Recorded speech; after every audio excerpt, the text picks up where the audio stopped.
Hi, I'm Alex Archbold, and I've been buying and selling antiques since I was 9 years old. From basements to scrapyards, I'll look just about anywhere I can to find lost antiques and collectibles. And sometimes I'll go big and buy everything.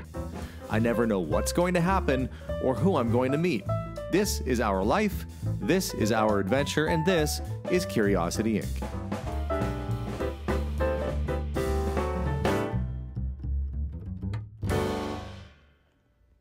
Well, good morning, everyone. It is a couple days before Christmas as I'm filming this video, and the temperature outside is a balmy minus 30 degrees Celsius, which I think is about the same in Fahrenheit.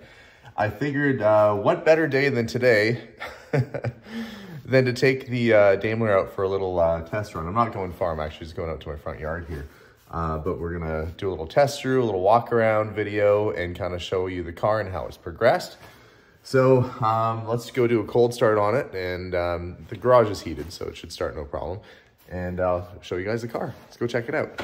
I have been doing some cleaning in the garage, just waiting on a part to come in for my Citroen here. That's why I got the door panel off. And it is chilly in here. I'm just gonna turn the heat up a tiny bit, get that heater going. The Daimler is currently stashed over here in this section of the garage. And yeah, I'll do more of a walk around showing the car's condition. Essentially, this was a nice car. It was a show car in the 1980s when it was black. And in the 1990s, actually mid 80s to 1990, it was painted white and used as a limousine for a wedding company, Prestige Limos here in Edmonton. And then it was parked, and that's how I got it. And from years of kind of sitting, it's got, you know, some imperfections. It's got some scuffs where the door was opened up a bit into the paint and so forth. So the body is, although not really rusty or anything, it's gonna need paint. You know, and there's scratches and some little cracking and stuff. So some fatigue. It's primarily in aluminum or aluminium, if you're overseas. Primarily an aluminum bodied, hand-built, coach-built car. And it was made by, let's open this up and I'll show you, the Windovers company. Most of these were Hooper body cars, so Windovers actually makes it fairly unique. They didn't really body a whole lot of vehicles for Daimler. But a lot of these coach builders would do Rolls Royces. They do the big limos like this, like Daimler.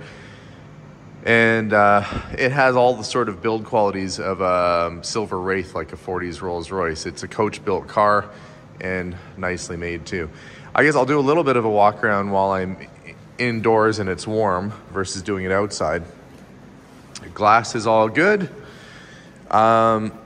Interior is surprisingly excellent. All the wood is in really nice condition. And the leather seats in the front are great. I think it could be original upholstery because it just has that sort of feel, but the leather is still nice and soft. There's no rips or tears that I can see.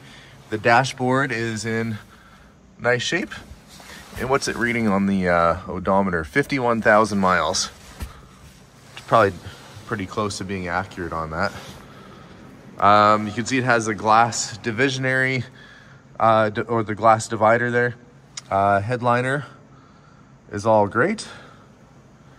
I guess being a limousine for a number of years, they would have really had to maintain this interior because you don't want to hire a car like this for your wedding and then get in and it's nasty in there. So again, wood trim is good, door panels are good. It has wool carpeting, which is fine. It's, you know, it could probably be replaced, I guess, but it's in decent shape. It would probably just stand for a good cleaning. Back seat upholstery is nice. It has the little switches here that do work when the car is turned on. But again, headliner in the back is good. It doesn't need much for interior work, thankfully. You got your jump seats also in good condition. And there's 2 of those. And depending upon which car or maker did the body, I think the Hooper body cars had like a little compartment those tucked into. In this Windover body car, they just have them kind of flip up. You got your grab bars there, and if you really don't want anybody hearing your conversation. You actually lock that that little glass divider there so the chauffeur can't hear what you're talking about. All your secrets are safe from your chauffeur. This is classed as a limousine, an 8-passenger. They're saying driver and 2 people up front, 2 in the jump seat, and then 3 across the back. So optimistic. I guess it is a pretty big seat. It is a pretty big seat back there. Oh, I guess I should talk about the chrome. Like the back bumper, the chrome is near perfect on the car, which is nice. There's a little bit, I don't know if that'll come out, a little bit of a scuff there, but generally the chrome is all very, very good. You can see like it really stood up well.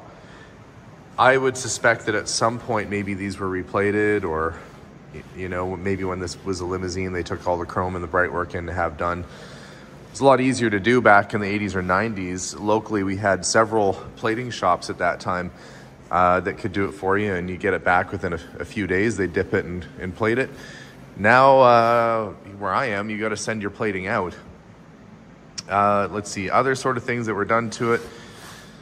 I put brand new tires on.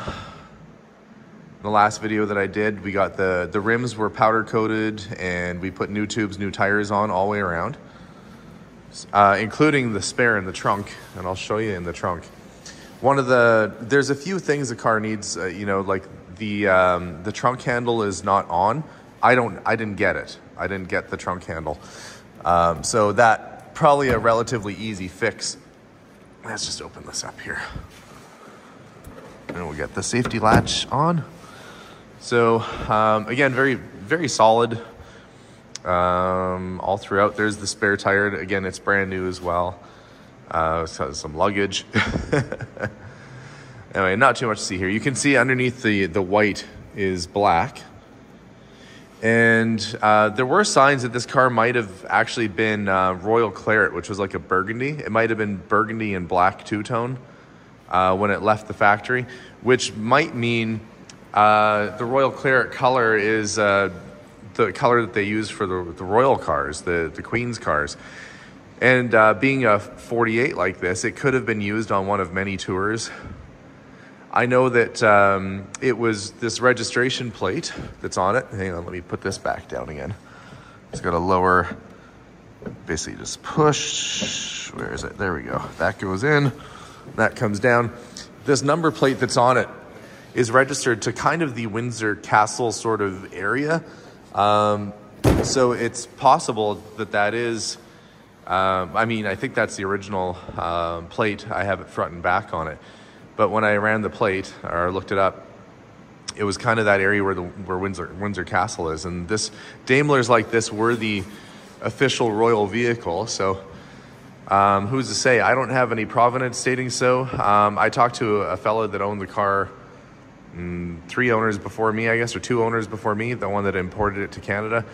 And it was black when he had it, and he said that it was owned by the mayor of Bath in England. So I guess it's had a life. But we are going to do a cold start on this vehicle, and to show you it's not been running, I wouldn't normally touch an exhaust. It's actually cold to the touch. Look, just so I'll hold it there a while so you know that I'm not like burning my hand or anything. So the car is completely cold. I'm going to move this bike out of the way, actually, because if I'm going to back it out of this garage, I have to avoid that bicycle in my row of motorcycles. Oh, and my snowblower. I guess I got to move a couple things here before I get it started. Yeah, that should be enough of a path to get the car out. And again, just so you know, I didn't do any weird editing or anything. The exhaust is still cold. And we're going to come right up to the front of the vehicle here. And it's a pretty simple system starting this car. Has a neat shifter on it, actually. It has a pre-selector gearbox.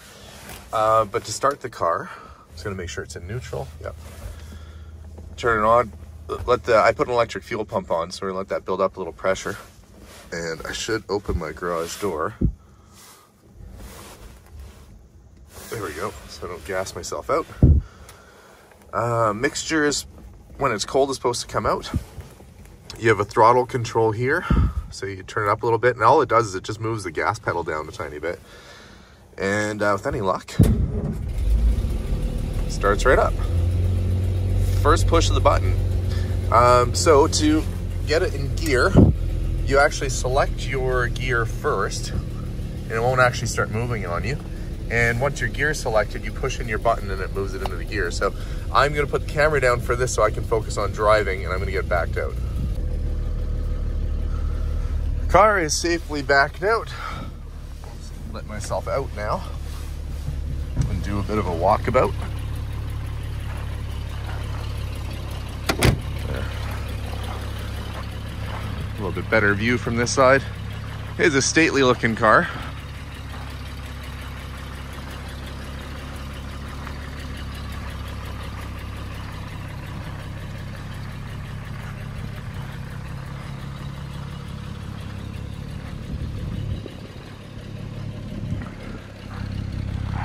I should say the time that I've owned it here, this is about as far as I've driven it in and out of the garage.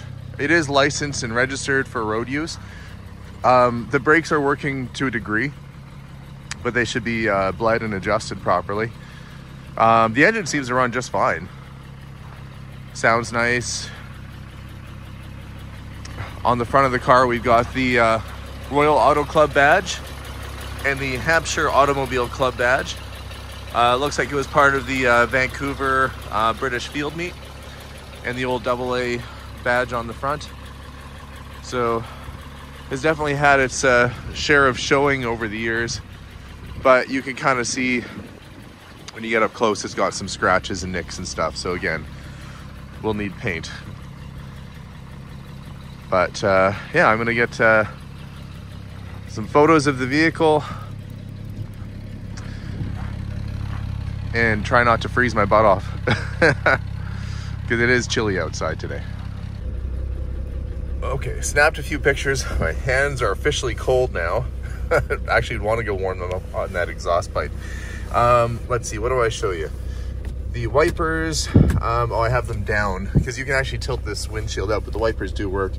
Lights all come on and work. It has trafficators, which you operate here, and I think the passenger side or the left side works. The right side's a little sticky. If I go and pop it out by hand, it does come out. But anyway, that's your signal lights right there.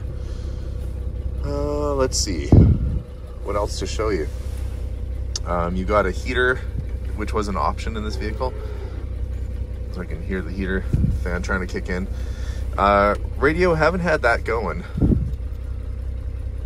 I don't know if there's a trick to make this thing work or not, but the radio, I mean, it's neither here nor there. It's not like this car ever had one from factory. Yeah, just all your nice little buttons and switches and knobs, and it's very handy having the owner's manual for this vehicle as well. The clock, clearly, oh, there's the odometer reset.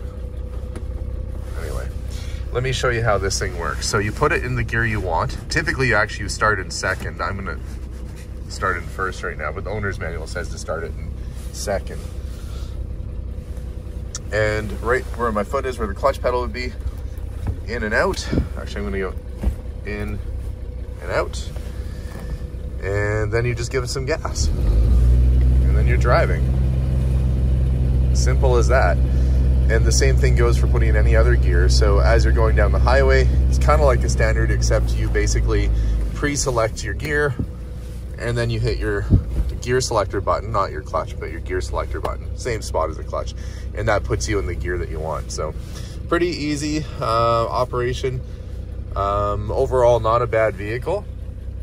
Just needs some going through, some body and paint and etc. And you know, it'll be a nice cruiser.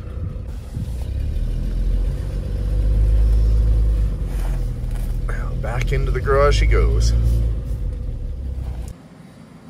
One other thing that I'd mentioned is having the owner's handbook. Was able to find one for this vehicle. They didn't make a whole lot of these cars, so to find an original is pretty amazing. But there you go. You can see even in the handbook, does not show wide white walls on it. It's black rims with black tires. That's exactly what we've got going on here. I don't think it was really common for English cars around that time to have wide whites. Unless it was like a Docker Daimler, like the absolutely insane looking ones. But black tires, black rims, hubcaps, that's what you got.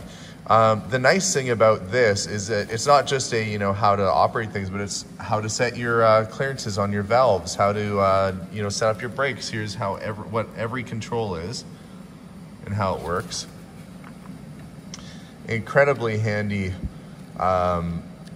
It's when, I guess, your chauffeur probably would have had to look after maintaining your vehicle for you too, but even in the old days, your average consumer, your average owner was able to carry out a lot of work on their own car. You didn't have to take it to the dealer for everything. You could do most of the work yourself. So handy to have the book that tells you what to do. And back into the garage.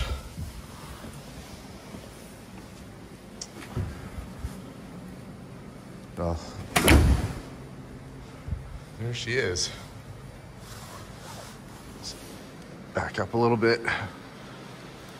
Has the usual sort of leaks you might expect from an old car. Nothing too major though. Generally it's running fairly decent and a good start for a restoration base or wherever person wants to take it. So there we have it. After being stored since 1990, the car is running on its own tank. It's driving under its own power, and yeah, frankly, it's looking pretty good. So thanks very much for watching today's update video on the Daimler. It's at home, it's safe, it's in the garage. You can see it's getting cold in here now because I've got the doors open. I gotta close those up. But feeling optimistic with the state of that vehicle, and with the new tires on, it's looking fantastic. Can't wait until the weather turns a little bit and you can actually get it out and get it up to a bit better speed. Of course, after the brakes are adjusted. But have a lovely day, guys. We'll see y'all soon. And as always, bye for now.